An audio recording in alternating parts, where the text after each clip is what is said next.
Titipan itu ketika dititipkan kepada kita, pertama berarti sifatnya sementara. Kedua, kalau sementara berarti ada yang ngambil kan? Baik, boleh nggak kalau pemiliknya mengambil dari titipan itu? Boleh.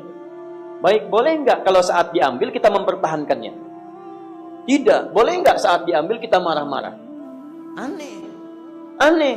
Makanya rumus titipan itu ketika dititipkan harus siap diambil. Titipan paling bagus itu adalah ketika diambil dalam kualitas yang menyenangkan pemiliknya. Saya titip ya, Masya Allah. Motor, dititipkan satu, Masya Allah. Begitu dititipkan, rawat dengan baik. Jaga. Begitu kemudian datang pemiliknya diambil dalam keadaan yang bersih, bagus dan sebagainya. Senang tidak? Senang.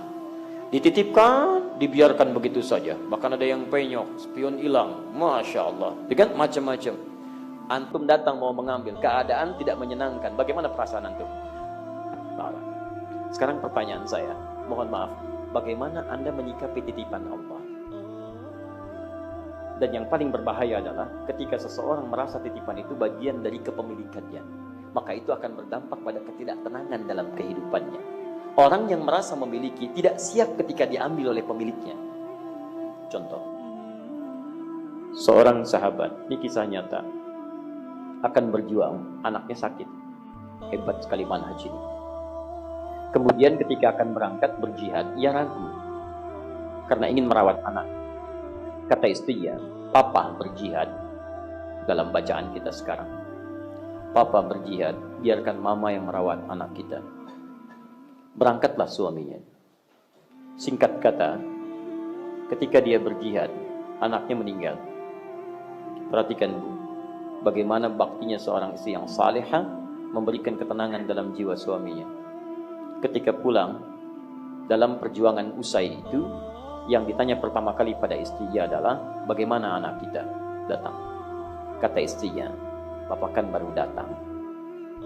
Mandi dulu, istirahat dulu, makan dulu. Anak kita itu sudah istirahat dengan tenang, sudah tidur dengan nyaman. Maka suaminya merasa tenang dengan ucapan itu. Kemudian beliau mandi, kemudian beliau makan yang sudah disiapkan, dan malam bertanya lagi. Saat ngobrol berdua dengan istrinya ingin menengok, bertanya, bagaimana anak kita? Istrinya bertanya, duhai suamiku sayang, saya punya persoalan. Apa itu? Ada seseorang yang dititipi. Kemudian tiba pemiliknya, datang mengambil titipan itu. Tapi orang itu marah-marah ingin mempertahankan itu. Belum sempat diteruskan kisahnya oleh istrinya, suaminya memotong. Siapa orang itu? Tidak punya adab, tidak sopan. Itu kan bukan milik dia, kenapa mesti marah-marah? Masya Allah. Maka istrinya dengan tenang menyampaikan, suamiku sayang, pemilik anak kita sudah mengambilnya. Dan selesailah tugas kita yang dititipkan olehnya.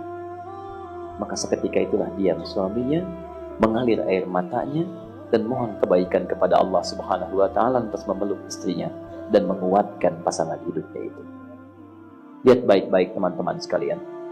Menangis itu wajar karena itu nilai kemanusiaan.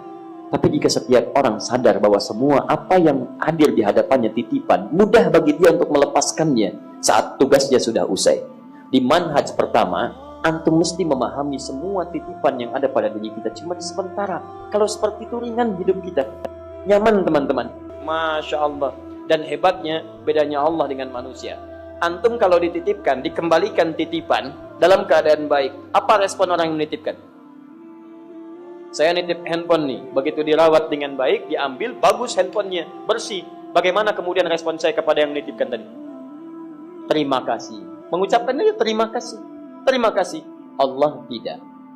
Begitu antum bersyukur dengan titipan, ditambah oleh Allah. La in syakartum la azidannakum. Begitu di akhirat dikembalikan jadi milik antum selamanya. Dan lebih baik daripada keadaan yang saat di dunia. Jangan lupa komen, like, share, dan subscribe.